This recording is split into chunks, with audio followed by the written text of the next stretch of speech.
It is I, Misha, and today we are discussing a topic I like to call protecting the nest egg, aka shutting up, keeping things to yourself. So this goes hand in hand with manifesting, which I will cover in a different video later.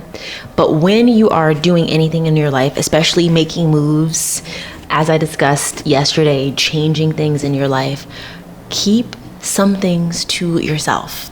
Because whether you know it or not, there are some people, maybe, in your life who, whether intentionally or unintentionally, could put the evil eye on you. They could be jealous, they could be envious, even if it's not in a malicious way, but just, wanting your life, wanting these things. I can say from definitive experience, there was at least one person in my life who I knew for a 100% fact, whether he intended to or not, was constantly evil eye me. I would always because I consider this person at the time to be one of my best friends, and I would always, we would talk about what we're doing, our projects and things like that. And whenever I would discuss with him a project that I had going on, something that was behind the scenes, something I had told absolutely no one, all of a sudden that project would not work out. Something would fall through the cracks, it just something would happen where it just wouldn't work out. Whereas otherwise, literally before I said anything to that person, it was always just smooth sailing. This thing is being met, emails being and I realized maybe this is some weird evil eye shit. So I have an oracle deck. It's some wild things. I forget the name of it. I'll show you, but it's called protect the nest egg. Hold on. Let me go get it because I want to read you exactly what it says. But the whole premise of the card is basically to keep your projects, your ideas, your goals to yourself, because not everyone may have your best interest in mind. Hold on, I'm going to find the actual passage, because sometimes when you're trying to work on something, whether you mean to or not, even if you're just looking for advice, sometimes people may project their own limiting beliefs on you and they make you think that you can't do it. They may potentially downplay your success, make you feel like you're not good enough to do it, plant seeds of doubt in your head.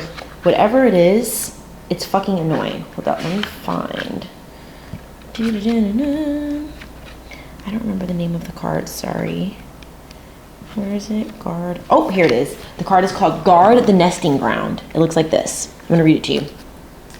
So, nesting is an important part of the creation process. Whether you shift your physical Mimi is getting her steps in. Nesting is an important part of the creation process. Whether you shift your physical space to feel more like a home than a house, or nurture a project, idea, or dream with care until it is able to hatch and take on a life of its own, now is the time to incubate. Keep your own counsel for a time. Be careful whom you share your ideas with. Hold on to your enthusiasm and guard your treasure. Keep the forest of contemplation as your intentions and this new life grow strong and vital. Stay close to the nest. If you aren't fostering new fledgling life right now, this moment calls for discernment. Sometimes we get so hungry for connection and approval, we overshare or give away our gifts to folks who are unworthy of our intimacy. This is an invitation to step back and consider how you are sharing. So I was thinking about this card and just thinking about what it's like to be a creative person and to think of ideas, and how sometimes even I'll see, or you sometimes maybe see this example on TikTok where a small creator will say, hey, I'm working on this project, here's what it is. And the next thing you know, some big corporation or some fucking random thief literally steals their idea and then puts it out there as their own. So if you're working on something and you're really excited about it, you don't need to do the progress, look at what I'm doing, guys, behind the scenes, BTS. You can record that for yourself and then drop it later. Just like Ariana Grande does this when she's working on an album. We will get so many different behind the scenes videos and clips and after the record has been released. You know, Beyonce, we don't know what the album, I mean, she's booking it, bro. But we don't know what the record is or what the album is until it is released. Because I just from experience, when I'm really excited about something and like only my brain can perceive it of what I actually am trying to manifest or create, and I share the idea with someone, there's always these like weird questions, weird limiting beliefs. Or even if you do have, it's not just an idea, it's like something that you have already created, it's something concrete, it's something that you're like trying to get out there, still be mindful with who you share this new business venture or idea with. When I created my coffee blend, I made my own custom house coffee blend, the Bava Brew. Bava is a house in the Vedic astrology tradition, so it's my house blend. I was picking up like a new order because I sold out, selling out. I'm very grateful. It's on my website if you're interested. It's a very delicious blend. And I was picking it up from my coffee shop. Shout out to Puerto Rico Coffee Emporium. And I was walking to go home, and I wanted to stop by like this clothing store where I always visit to just say hi to the people who work there. And one of the guys who works there is like always, I don't know, I get like my intuition, weird vibe, you know? And so I went in and I was just like, oh, is so-and-so here? I was looking for someone else. He's like, no, I'm here. And I was like, okay, cool. And he's like, oh, what do you have? 'Cause I had this big box. And I was like, oh, I have my own coffee blend. I'm super gassed. I'm super excited. Why does this crusty, dusty, musty motherfucker immediately start, oh, well, who's to say that someone can't steal your coffee idea? Oh, you're sourcing it from that coffee shop, but it's so good. Who's to say that they're not just gonna create it there? Hello? Like, what? You know what I do when someone shares some exciting news with me about something that they're passionate about or project? I am also equally excited for them. I'm asking questions, probably of like, can I get it? This is so cool. How can I support you? But I'm not sowing seeds of doubt or trying to like poke holes in someone's plan. It takes a really specific type of like bitter, insecure, and obviously, please trust, I'm okay. I cursed him out. I was like, hey, what if you shut the fuck up? Because one, hello. Two, I'm not concerned about anything that you're saying because I'm very secure in myself. And also, the place who I order my coffee from has been around for over 100 years. They are insanely good, kind, honest people. And the fact that you're even suggesting that they would do something shady like this says more about you than these fucking incredible people. And thirdly, like, they are okay. I got a peek behind the curtain. They are doing fine. Again, they've been in the coffee game over 100 years. But long story short, be mindful with who you share news with, because I was so pissed off, bro. Like, and I like, even for a second, like I was like, but like some of the things he was saying, I was like ruminating on it, thinking about it. I was like, whoa. Before I went into the energetic field of this piece of shit, I was happy, excited. I was vibrating super high. Why on Beyonce's earth am I letting this crusty, dusty, musty, insecure, whatever the fuck creature bring me down? It's my own fault, because honestly, I should have trusted my intuition when I didn't see the person who I wanted to say hi to in the store and just kept it fucking pushing. So you could even do a little test. If you have like projects or things that you have going on in your life and you share them with a specific person or group of people, and then all of a sudden things don't work out, that person is putting the evil eye on you, whether intentionally or unintentionally. They simply are. With that friend I was discussing, I can think on literally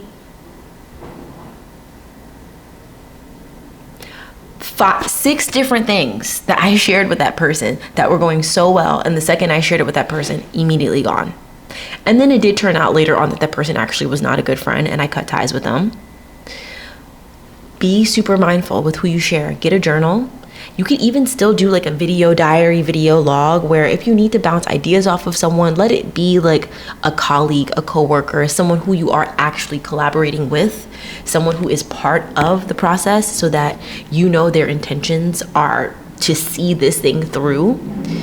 But ultimately, keep it really close. Think about when people have a baby, new parents, and they are like, hey, for the first 2 weeks to a month of our kid's life, we're having no company, no guests. We just want to they literally say, we want to nest with our new baby. We want no one else in here.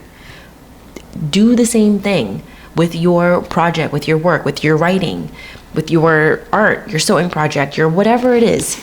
Notice who you share it with. And also notice when it is actually time to let your little baby bird fly.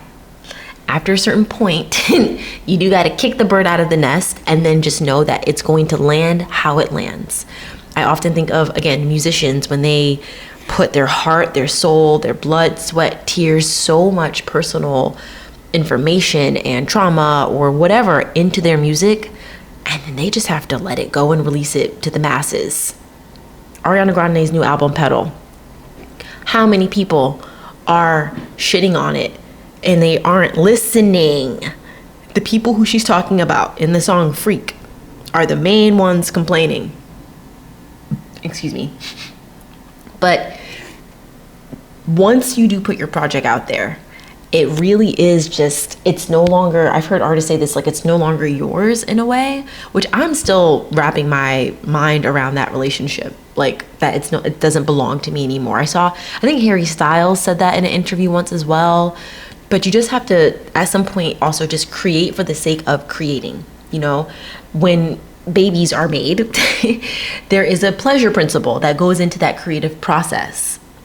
In Jyotish, the fifth bhava, the fifth house, is a house of creativity. It is also a house of children, because how else do you get children? By creating. So there has to, and it's also a house of like bedroom pleasures.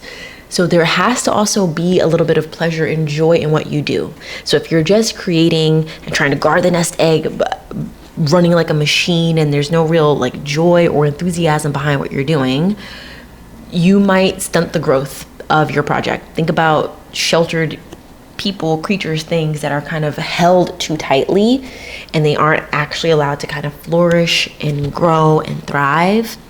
You have to maybe have the same mindset with your creative projects.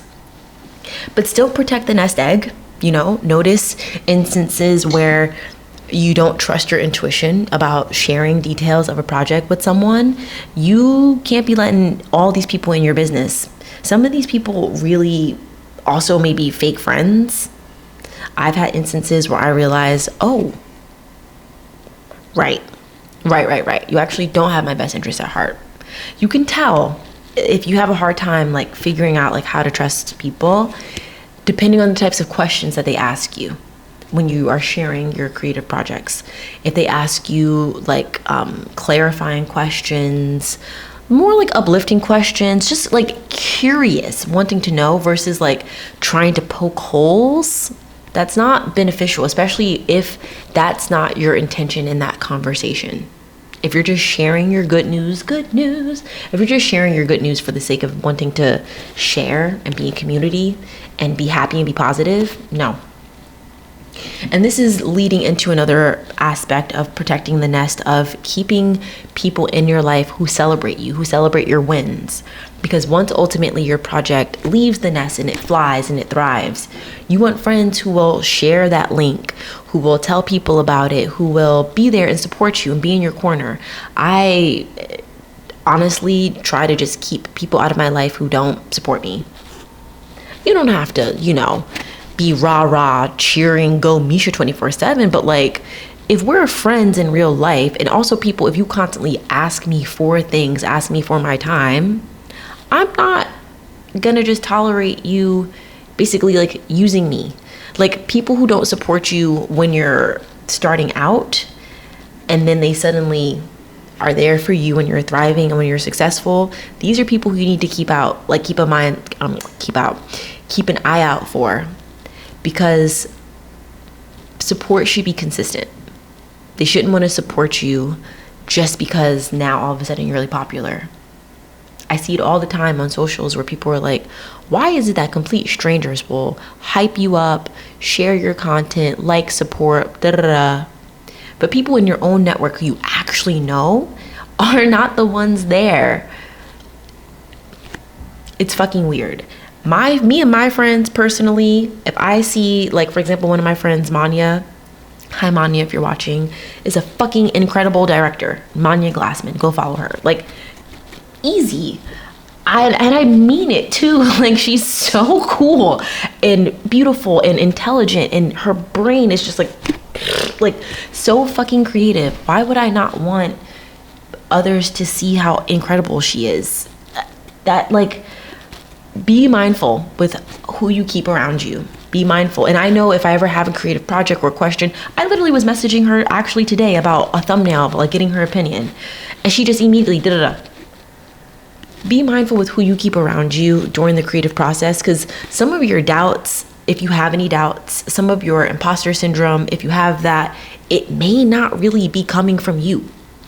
Like, genuinely, you are, I don't know like the exact quote, but it's something of like, you are a combination, an amalgamation of the 5 people you keep closest to you, which is true. Like, sometimes I've noticed I pick up speech patterns from my friends, or phrases or habits or whatever. You know, you share community, you share energy.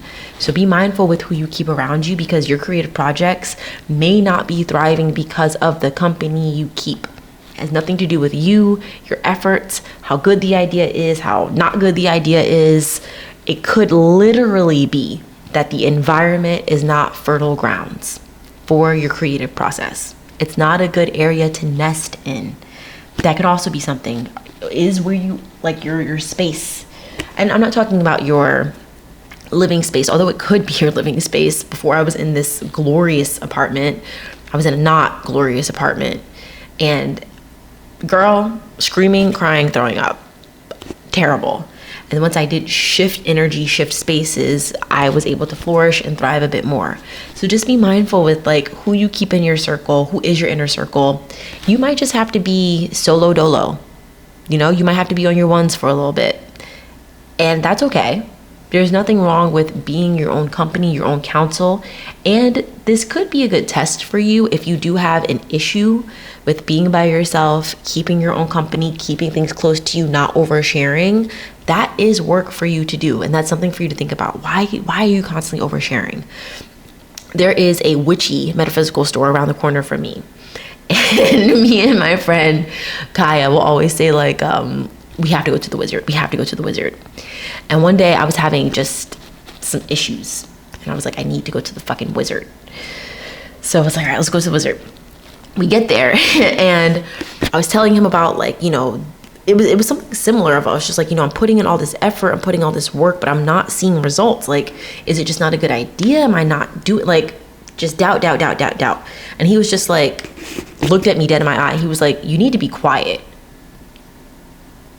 I was like, huh? He was like, I already told you this once before. Stop telling people. He's like, have you been telling people? He was like, stop telling people.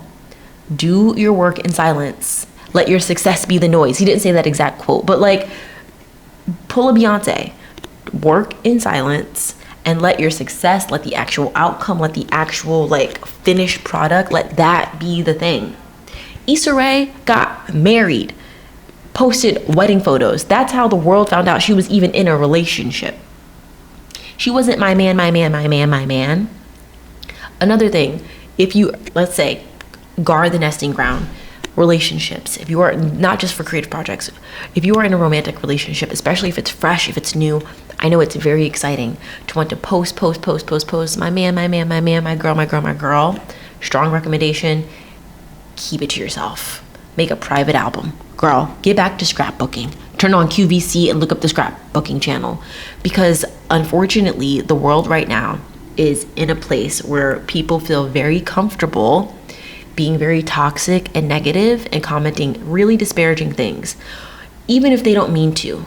But I believe words are spells. I believe intentions are strong. Do you know how many videos I see of couples being like, POV, this was our second date, hee hee, and it's like them looking so booed up and cute. And the comments are like, may God protect you from my jealousy. It's like, what was your manifestation? Word for word. Like, just these weird, like, claiming, like, vampiric, just like, not just being genuinely happy for someone, but just this weird, like, well, I want it. Or, like, keep your partner to yourself. Also, from personal experience, the second I even posted a dinner photo with just, like, homie's hand in the photo, he turns into the scum between my toes. Dear Alpha, you make me sick. No, with Dear Darla. Little rascals, I'm old. Anyway, y'all, please protect the egg. If you feel really excited and you get good news, and you want to share it with someone, maybe have a trusted confidant, a trusted friend, but tell it to the water. Tell it to the trees, go into the forest if you really need to say it, if you really need to speak it. But I strongly recommend to journal. A bitch has been journaling since I was 10. I have a collection of journals I'm staring at right now. Sometimes you do want to get it out, but maybe your counsel should be yourself. First and foremost, your counsel should be here. Then see if the world is ready and deserving of knowing about this other thing. So I hope this is helpful. Please let me know. Well, don't let me know, but drop like eggs emojis if you let me know if you've made it here. And some little things, projects that I'm working on. I'm teaching tarot over on Patreon. I'm currently uploading the Pentacles. We have all of the major arcana, all of the wands. I just uploaded a full lead primary series Ashtanga practice there. My count is fast. I didn't realize I was zipping. I'm going to record one with a more slow count, but I was zipping through it. But full primary series Ashtanga is there. I'm an Ashtangi, so I'm teaching Ashtanga yoga. And that's all. I love you guys dearly. Good luck with your projects. Good luck with your endeavors. Even if you don't want to say what your project is, but you still want to like, you can just like put some emojis that like some completely out of context emojis. And I think that could be something if you really have this desire to share, you know. And every time you get good news about your project, come and dump your little emojis here. But anyway, I love you dearly. Have a good day and happy nesting.